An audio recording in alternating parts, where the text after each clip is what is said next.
यज्ञाग्निमध्यगाम् क्रोधसंरक्तनयनः शम्भुसंहर्तुमुद्यतः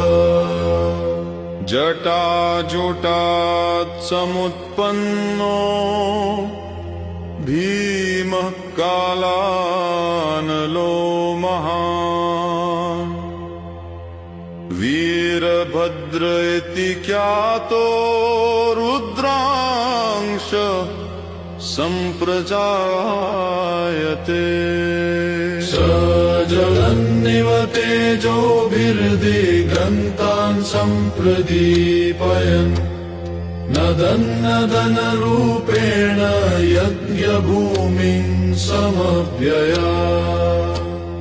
देवद्विजगणास्तत्र मुनयः सिद्धचारणा दृष्ट्वा वीरं महासत्त्वं कम्पितास्ते भयाकुलाः दक्षस्य यज्ञमभ्येत्य चक्रे सर्वं विनाशनम् देवान् पीडयते क्रुद्धः प्रहारैर्बलदर्पितः यज्ञशालां समुत्पाट्य